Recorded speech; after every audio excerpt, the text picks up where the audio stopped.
ठरलं. तर मग या मालिकेच्या आजच्या भागामध्ये प्रतापराव म्हणू लागतात, पण मला एक कळत नाहीये की महिप्त शिकरेने सुमनला का किडनप केलं, सुमनला किडनप करून त्याचा काय फायदा झाला. तर पूर्णाजी म्हणू लागतात, तेच तर मला कळत नाहीये की महिप्त शिकरेने सुमनला का किडनॅप केलं. सर्वांच्या समोर हा प्रश्न उभा असतो. तर विमलताई म्हणतात, हेरवी सुमन वहिनी किती खुश असतात ना, पण आता त्यांचा चेहरा पाहवतही नाहीये. पूर्णा आजी म्हणतात, हो ना, नेहमी हस्तमुख असणारी सुमन आता मात्र. तर त्याचवेळी तिथे सुमन काकू येतात. सुमन काकू येताच पूर्णाची म्हणू लागतात, सुमन कायेना शांत झोप झाली ना. तर सुमन काकू म्हणतात की हो. अस्मिता म्हणते, सुमन काकू आता कसं वाटते. सुमन काकू म्हणतात, आता खूप छान वाटते. तर सायली म्हणते, सुमन काकू मला असं कळालं म्हणजे प्रतिमा हत्या म्हणाल्या की तुम्हाला प्रसादीचा शिरा खूप आवडतो आणि म्हणूनच तुमच्यासाठी प्रसादाचा शिरा बनवला आहे. तर हे ऐकताच अस्मिता म्हणते, अरे वाह, आज खरात प्रसादाचा शिरा आहे. म्हणजे मला तरी वाटते की आज खरी पूजा असल्यासारखाच वाटणार. तर सायली म्हणते, हा शिरा खास मी सुमन काकूंसाठी बनवला आहे आणि तुम्हा सर्वांना तर मिळणारच आहे. तर कल्पना ताई म्हणतात, पूर्णाई, मी काय म्हणते, आता सुमन घरी आलीच आहे तर आपण सत्यनारायणची पूजा करूयात का. पूर्णाजी म्हणतात, अरे वा, खरंच खूप छान आहे.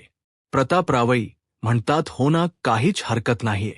परंतु त्याचवेळी सुमन काकू नकार देत म्हणतात, नाही वहिनी पूर्णाई, मला आता घरीच जावं लागेल. आता हे ऐकल्यानंतर घरातील सर्वांनाच धक्का बसतो.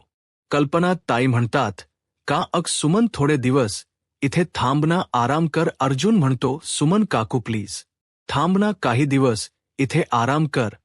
तर सुमन काकू म्हणतात, नाही अर्जुन, मला घरी जावं लागेल. घरी सर्वजण माझी वाट पाहत असतील, वहिनी करमत नसेल, त्यामुळे मला घरी जावंच लागेल. सायली म्हणते, सुमन काकू थोडे दिवस इथे थांब, आराम कर आणि मग जाना. काही दिवसांनी सुमन काकू काही थांब ऐकायला तयार नसतात. सुमन काकू म्हणतात, नाही सायली, अगं मला खरी जावं लागेल, मला घरी जायचं आहे.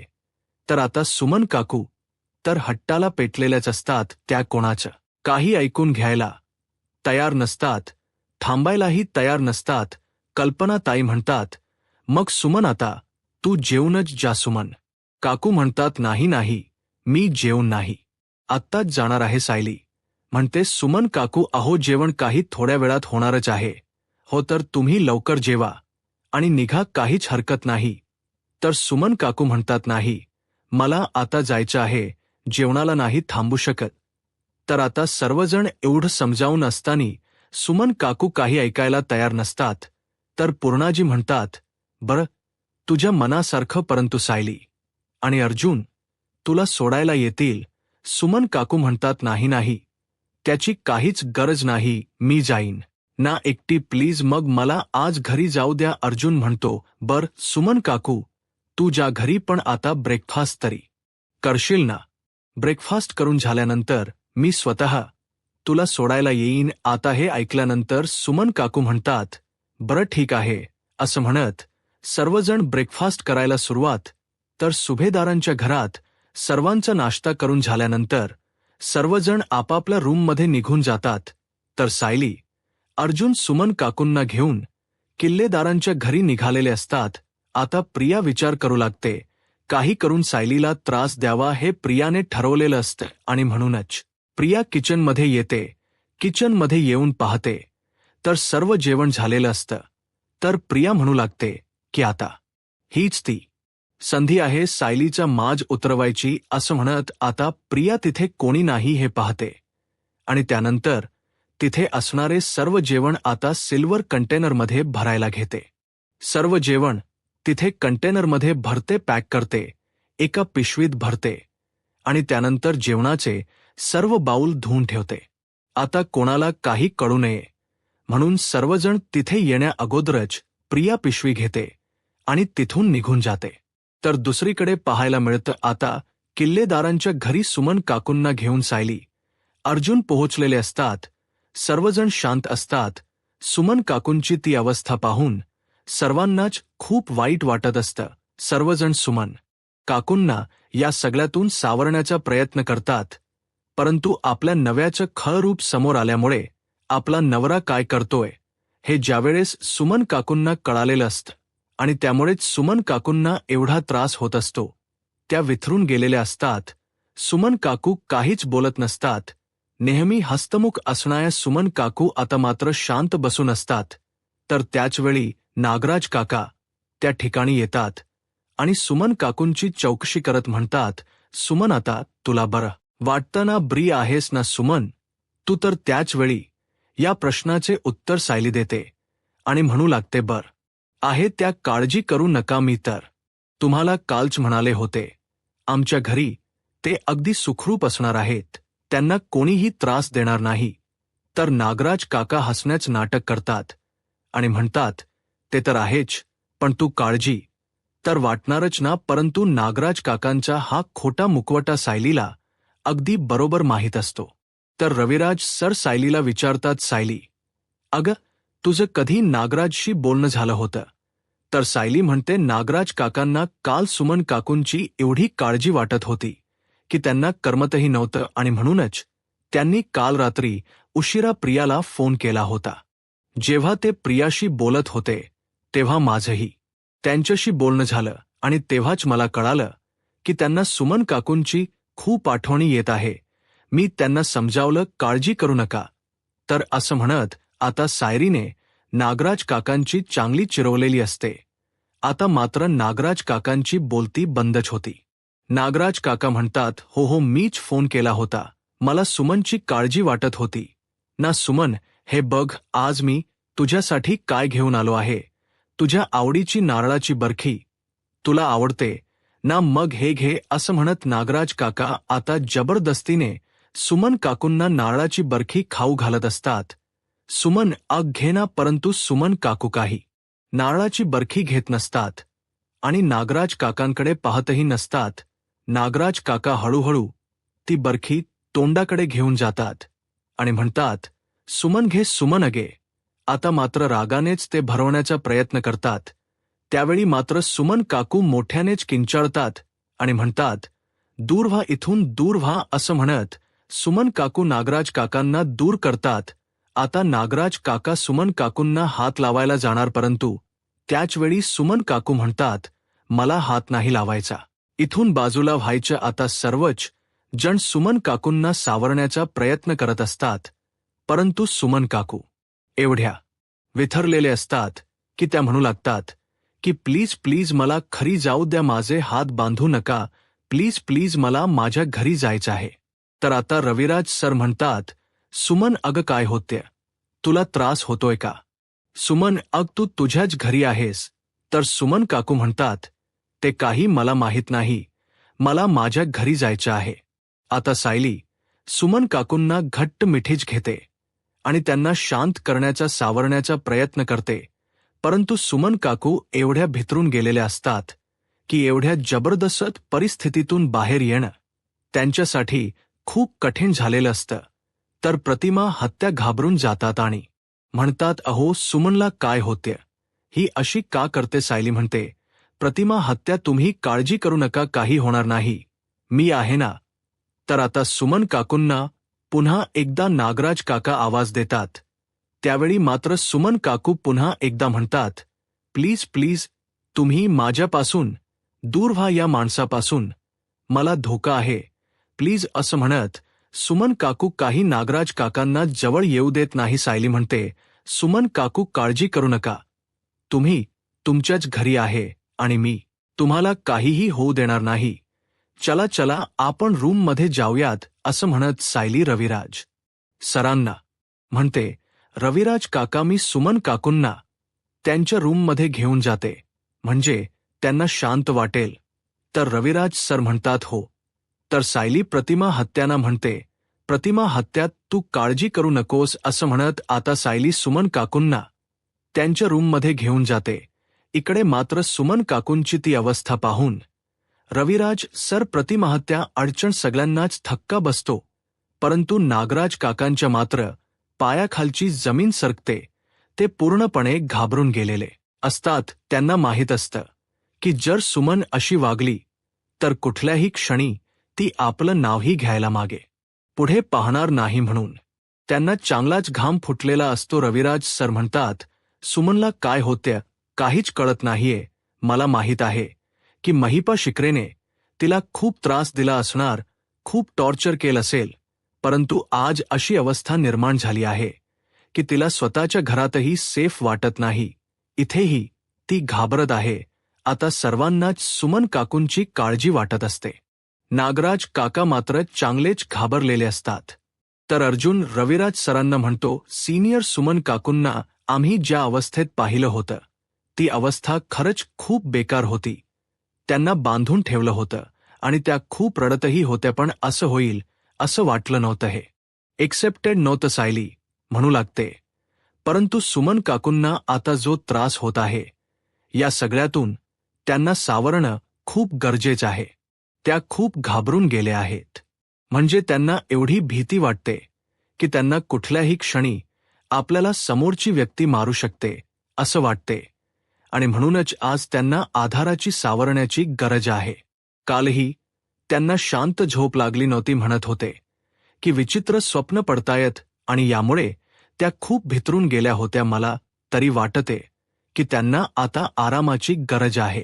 तर प्रतिमा त्या सायलीला म्हणतात, म्हणजे सायली, सुमनने जर आराम केला तर तिला बरं वाटेल ना? तर सायली म्हणते, हो असं तरी वाटतंय, परंतु सुमन काकूंची आजची अवस्था पाहता मला तरी असं वाटते की त्यांना जास्तीत जास्त आरामाची गरज आहे. त्यांनी कितीही आरडाओरडा केला तरी समोरच्यांनी शांतच राहायचं आहे. कोणीही त्यांना काहीच प्रत्युत्तर करायचं नाही. हळूहळू या सगळ्यातून त्या नक्कीच सावरतील. अर्जुन म्हणतो, या सगळ्या गोष्टी पाहता मला तरी असं वाटतंय की सुमन काकूंच मेंटली बॅलन्स हलण्याची शक्यता आहे. कारण सुमन काकू कशा कशातून गेल्या आहेत याची आपण कल्पनाही करू शकत नाही. आणि या सगळ्याचा त्रास त्यांना आत्ता होत आहे. आणि हे ऐकल्यानंतर मात्र नागराज काकांना खूप आनंद झालेला असतो. नागराज काका मनाशीच म्हणतात, अच्छा, म्हणजे मी सुमनला किडनप केलं, यामुळे सुमन पूर्णपणे घाबरून गेली आहे. तिचा मेंटली बॅलन्स बिथरला आहे. म्हणजे याचाच अर्थ मी तिला किडनप केलं हे तिने कोणाला सांगितलं नाही. म्हणजे तिला आठवतही नसेल. वा, हे तर खूप छान झाले. म्हणजे मला लॉटरीच लागली. असं म्हणत नागराज काका मनातून खूप खुश होतात आणि म्हणतात, मी तिला किडनप केलं. आता हे तिला आठवणार की नाही आणि ती कोणाला सांगूही शकत नाही. सगळ्या जुन्या गोष्टी ती विसरून गेली आहे. पण हा नागराज काकांचा झालेला निव्वळ फक्त भास असतो. तर दुसरीकडे पाहायला मिळत घरातील सर्व जेवण आता प्रियाने सर्वांच्या नकळतच कचरा कुंडीत फेकून दिलेलं असतं. आता कल्पनाताई अस्मिताला हॉलमध्ये घेऊन येतात आणि म्हणतात, अस्मिता बाळा, तू बस, मी तुझ्यासाठी जेवण वाढते. अस्मिता म्हणते, मम्मा, आता तुम्हाला जेवण वाढणार, मी नकार देणार. अगं, त्यापेक्षा हे का करतेस तू? प्लीज, मला नकोय जेवण. तर कल्पना ताई म्हणतात, हो ना, एवढं सगळं माहीत आहे ना, मी तुला जबरदस्तीने जेवण घालणार. मग हे वादच का घालतेस तू शांतपणे जेवायला बसायचं. शिवाय मला सायलीने सांगितलेलं आहे, काही झालं तरी तुझ्या जेवणाच्या वेळा अजिबात चुकायला नको. त्यामुळे आता तर तुला जेवावंच लागेल. आज सायलीला यायला थोडा उशीरच होणार आहे. तिचा जरा बाहेर काम आहे, पण तू जेवून घ्यायचं आहे. तर अस्मिता म्हणते, मम्मा, सायली घराबाहेर असली तरी तिचा अर्धा लक्ष मात्र घरातच असतो. कल्पना ताई म्हणतात, हे मात्र अगदी खरं आहे. घरातील प्रत्येकाची आवड निवड, प्रत्येकाची तिला काळजी असते आणि तुझ्यावर तर तिचा बारीक लक्ष असतो. त्यामुळे तुला तर आता जेवावंच लागेल.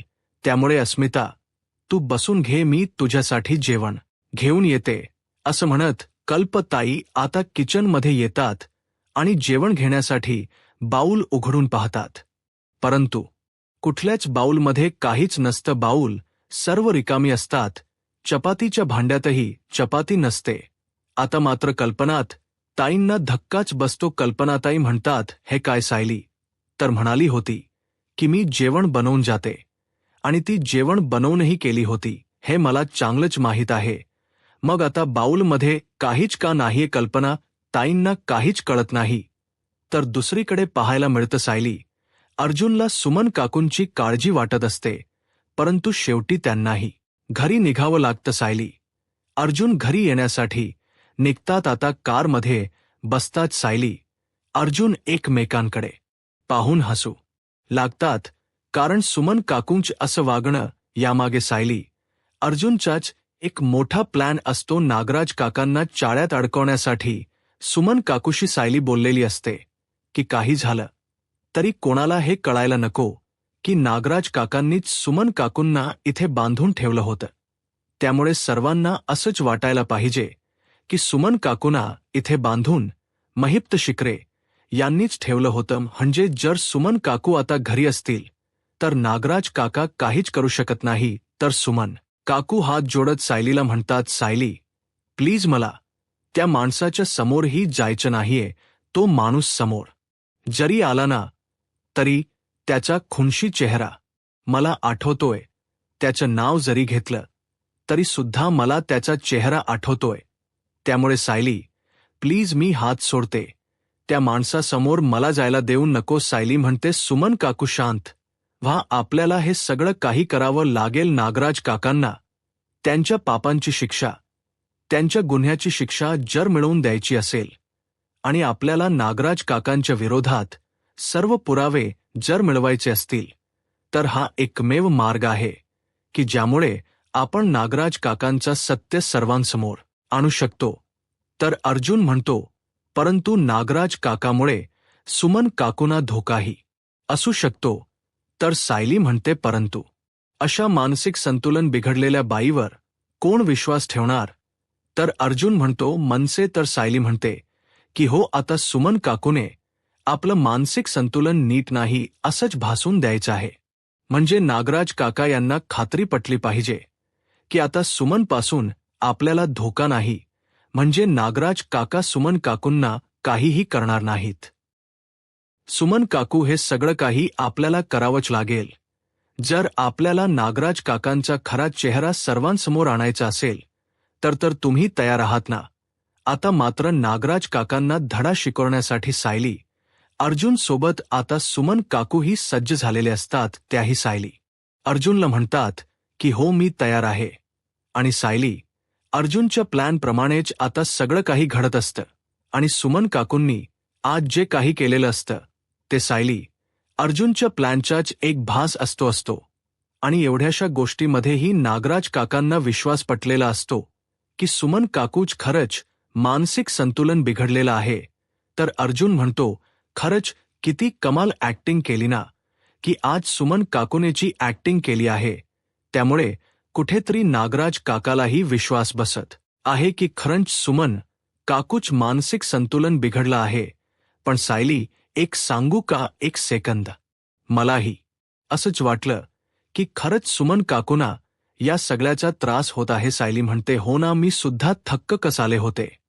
मला सुद्धा हे वेगळं वाटलं होतं. कारण ज्यावेळी आपण सुमन काकूला याबद्दल सांगितलं होतं त्यावेळी मात्र त्यांनी स्पष्ट नकार दिला होता. पण आज त्यांनी जी काही ॲक्टिंग केली त्यामुळे मात्र आता एवढं मात्र नक्की की आता सुमन काकू शांत बसणार नाहीत.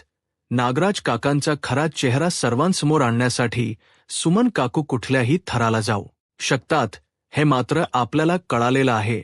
आता काहीच दिवसात नागराज काकांचा खरा चेहरा सर्वांसमोर यायला वेळ लागणार नाही. तर अर्जुन म्हणू लागतो, तरी सुद्धा या सगळ्याची मला थोडी भीती वाटतच होती. म्हणजे सुमन काकूंना हे सगळं जमेल की नाही, हे सगळं ॲक्टिंग वगैरे अचानक त्यांना आत्मसात करता येईल की नाही, म्हणजे कोणासमोर आपला हा प्लॅन तर येणार नाही ना, या सगळ्या गोष्टींची खूप भीती वाटत होती. परंतु शेवटी सुमन काकूने धाडस दाखवलं. आपलं ध्येय काय होतं की काही झालं तरी नागराज काकांच्या या गोष्टीवर विश्वास बसावा. आणि सुमन काकूने अगदी परफेक्ट सगळं काही केलं आहे. आता मात्र घाबरण्याची अजिबातच गरज नाही. तर सायली म्हणते, पण सुमन काकू यांचं मानसिक संतुलन बिघडले यावर आता नागराज काकांचा जरा हळूहळू विश्वास जरी बसला असला तरी सुद्धा आपल्याला सावध राहावं लागेल, कारण नागराज काका कुठल्याही वेळी काहीही करू शकतात. सुमन काकू हे नाटक कितीही दिवस करायला सांगितलं तरी काहीच हरकत नाही, परंतु आपल्याला लवकरात लवकर नागराज काकांचा हा खरा चेहरा जर समोर आणायचा असेल तर त्यांना जाळ्यात अडकवावंच लागेल. आणि बरं झालं की आपण त्यांच्याकडे फोन देऊन ठेवला आहे, म्हणजे आपण कधीही त्यांच्याशी बोलू शकतो, काही त्यांना गरज वाटली तर इथपर्यंत येऊ शकतो.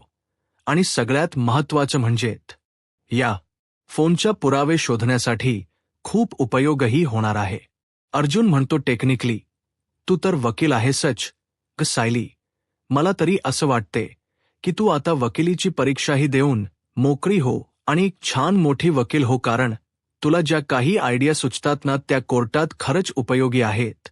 आणि तुझ्या या आयडिया खरंच खूप वेगळ्या असतात की ज्या आपण ज्यावेळी करायला घेतो त्यावेळी सक्सेसफुल होतात. तर सायली अर्जुनला म्हणते, कल्पना सुचणं आणि त्या अंमलात आणणं यामध्ये जमीन आसमानाचा फरक आहे. आणि मला नाही ह्या कोर्टाच्या ते कामकाज जमणार. कोर्टासाठी मी केस लढवायला उभी राहिली ना तरी सुद्धा मी हरेन, पण जिंकणार नाही, कारण ज्यांचं काम त्यानेच करायला हो. आणि हे तुमचं काम तुम्ही अगदी छान पार पाडता. त्यामुळे आता आपण घरी निघायचं का? घरी सर्वांची जेवण तर झालंच असतील, पण आपल्या दोघांच जेवण बाकी आहे. अर्जुन म्हणतो, हो ना, मलाही खूप भूक लागली आहे. असं म्हणत सायली अर्जुन आता घरी जाण्यासाठी निघतात. तर दुसरीकडे सुभेदारांच्या घरी आपल्याला पाहायला मिळतं, अस्मिता डायनिंग टेबलवर बसून असते आणि त्याचवेळी तिथे प्रिया येते. अस्मिताला विचारते, अस्मिता तू अजून जेवली नाहीयेस का? अगं, अशा अवस्थेत वेळेत जेवायचं असतं. मीच तुला जेवण वाढलं असतं, परंतु काय आहे ना, तुमच्या नियमानुसार यावेळी मी किचनमध्ये नाही ना जाऊ शकत. पण अस्मिता तू जेवून घे. सायली कुठे आहे? सायली तर कुठेच दिसत नाहीये. कल्पनात ताई आणि अस्मिताला प्रियाचा राग आलेला असतो, पण त्या दोघी काहीच बोलत नाही. पुरी आहे आणि तन्वी, तू तर सुमनची काळजी करण्याऐवजी इथे उभी राहून फक्त नुसते टोमणे मारत राहा, कारण त्या व्यतिरिक्त तुला दुसरं काम जमतच नाही. तर अस्मिता म्हणू लागते, जाऊ दे ना मम्मा. अगं, का तिच्याशी बोलतेस तू? तिच्याशी बोलण्यात काही अर्थ आहे का? कल्पना ताई म्हणतात, तेही अगदी खरं आहे, हिच्याशी बोलण्यात काहीच अर्थ नाही. तर त्याचवेळी विमलताई त्या ठिकाणी येतात. तर कल्पनाताई म्हणतात, हे बघ विमल, बरं झालं तू आलीस. मला सांग, अगं सायलीने निघण्या अगोदर जेवण वगैरे बनवून ठेवलं होतं का? म्हणजे मला तर सायली म्हणाले होते की ते जेवण बनवूनच जाणार आहे, आणि मला वाटतं की सायलीने जेवण बनवलं होतं, पण आता जेवण तर नाहीच आहे.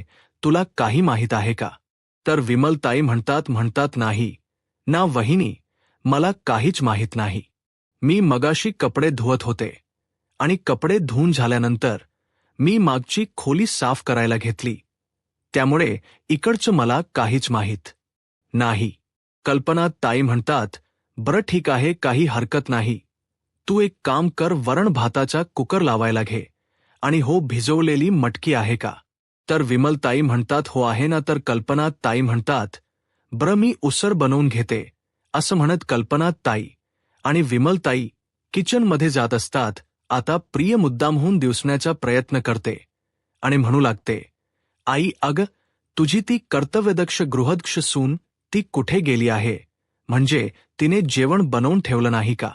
अगं सुमन काकूनाच घरी सोडायचं होतं ना, मग मला सांगायचं होतं, मी केले असते. पण नाही ना, मग तिला बाहेर उंडारायला कसं भेटलं असतं ना, म्हणून ती गेली असावी. असं म्हणत आता प्रिया काही बोलणं थांबवत नाही. तिचं बोलणं चालूच असतं, परंतु कल्पनाताई तिच्या नादाला काही लागत नसतात. आता त्याचवेळी सायली अर्जुन घरी आलेले असतात. प्रिया म्हणते, अरे सायली, अर्जुन आलेत घरी. आपल्या सायली मॅडम आले आहेत. या सायली मॅडम, बसा. तुम्ही अहो, तुमच्या सासूबाई आता तुमच्यासाठी जेवण बनवणारच आहेत, आणि त्यांच जेवण बनवून झालं की तुम्ही फक्त येता ताटावर बसून खा, काही हरकत नाही. कोणी काही बोलणार नाही. आता मात्र सायलीला धक्काच बसतो, कारण सायली तर जेवण बनवून गेलेली असते हे सायलीला माहीत असतं. त्यामुळे सायली कल्पना ताईंकडे पाहते आणि म्हणते, आई अहो प्रिया नक्की काय बोलते? आणि तुम्ही सर्वजण जेवलात का आई? तर कल्पनाताई म्हणतात, नाही माझं जेवण बाकी आहे आणि अस्मिता सुद्धा जेवली नाहीये. आता हे ऐकल्यानंतर सायलीला धक्काच बसतो. कल्पनाताई म्हणतात, अगं जेवण बनवायचं बाकी आहे. मला तू म्हणाली होतीस ना की तू जेवण बनवशील म्हणून. मी काही खाली आली नाही. मी आत्ताच खाली येऊन बघितलं तर जेवण बाकी आहे. होईल आता मी लगेच बनवायला घेते. आता कल्पनाई असं म्हणतातच सायलीला मात्र काहीच कळत नाही. सायली लगेच किचनमध्ये येते आणि सगळी भांडी पाहते. ती भांडी मात्र रिकामीच असतात. सायली अर्जुनकडे पाहते तर इकडे प्रिया सायलीला म्हणते, सायली अग काय झालंय? अग तू जेवण बनवायला विसरली आहेस हे तुझ्या लक्षात नाहीये का? अग तू कोणासाठी जेवण बनवून केली नाहीयेस? सगळ्यांना उपाशी ठेवलेस. अगं अस्मिताचा सुद्धा तू विचार केला नाहीस. कसा करशील? कारण तुला माझ्या माहेरी जाऊन हक्क गाजवायचा होता ना, म्हणूनच तू सासरच्यांना सगळ्यांना उपाशी ठेवलेस आणि बाहेर भटकत होतीस. आता मात्र अर्जुन प्रियावर चिडतो आणि म्हणू लागतो, तुझं तोंड जरा बंद करशील का? तर आम्ही काहीतरी बोलू शकतो. आणि हो, तुझ्या माहेरची माणस तुला बघून घेत नाही, तुझ्याशी बोलत नाहीत. त्याचा राग माझ्या बायकोवर काढू नकोस. त्याची काहीही गरज नाही. तर प्रिया म्हणते, अर्जुनाने मला असं काही म्हणायचंच नाहीये. मला फक्त एवढंच सांगायचं आहे की सायलीने निदान पूर्णा आजी आणि अस्मिता या दोघांचा तरी विचार करायला हवा होता. त्यांच्यासाठी तरी तिने जेवण बनवायला हवं होतं. पण तिने तसं काहीही केलं नाही. तिने कोणाचाच विचार केला नाही आणि बाहेर तुझ्यासोबत भटकायला आली. आता मात्र सायलीला प्रियाचा खूप राग आलेला असतो. प्रिया काही शांत बसत नाही. ती अर्जुनला म्हणते, अरे तुझी ही लाडकी बायको, अरे घरच्यांना साधा जेवणही वेळेवर घालत नाही आणि मात्र लाडक्या सुनेचा शिक्का तिच्याच कपाळी, हे मात्र सुभेदारांच्या घरात ठरलेलंच आहे. आता सायली प्रियाला प्रतिउत्तर देत म्हणते, प्रिया जरा शांत राहशील का? मला माहीत आहे की मी सर्वांसाठी जेवण बनवून गेले होते. तर प्रिया म्हणते, हो का? मग काय झालं? ते जेवण कसं कुठे गायब झालं? घरात कुठलं भूत वगैरे आलं होतं का? तर सायली प्रियाला प्रतिउत्तर देत म्हणते, काय माहीत कुठलं भूत आलं होतं की कुठली चेटकीन? असं म्हणत सायलीने अगदी प्रियावरच निशाणा साधलेला असतो. आता मात्र प्रियाची बोलतीच बंद होते. असो, तुझ्याशी वाद घालण्यात काहीच अर्थ नाही आणि तेवढा वेळही नाही. आई पुढच्या 15 मिनिटात मी अस्मिता ताईंना जेवण वाढते, असं म्हणत सायली आता किचनमध्ये जेवण बनवायला जाते. सायलीच्या मदतीला विमलताई जातात. आता प्रियाला चांगला सायलीने धडा शिकवलेला असतो तर सर्वजण प्रियावर हसू लागतात. परंतु कल्पना ताईंचा सायलीवर पूर्ण विश्वास असतो आणि म्हणूनच कल्पनाताई सायलीला काहीच बोलत नाही आणि प्रियाला जसं हवं होतं तसं काही घडलेलंच नसतं आणि म्हणून प्रिया शांतच. परंतु तोपर्यंत इकडे सायलीच जेवणही झालेलं असतं आणि सर्वजण एकत्र जेवायला बसतात, गप्पा गोष्टी करत आणि आनंदाने सर्वजण जेवण करत असतात. आणि हे दृश्य पाहिल्यानंतर प्रियाला मात्र खूप राग येतो. तिची चिडचिड होते. प्रिया मनाशीच म्हणते, सायलीला तोंडावर पाडता यावं यासाठी सर्व जेवण मी बाहेर फेकून दिलं, परंतु काय उपयोग झाला? काहीच उपयोग झाला नाही. शेवटी सायरीने जेवण बनवलं आणि लाडकी ते लाडकीस, तिला कोण काही बोलणारच नाही असं म्हणत. आता प्रिया राग व्यक्त करत असते आणि सायलीकडे पाहत असते.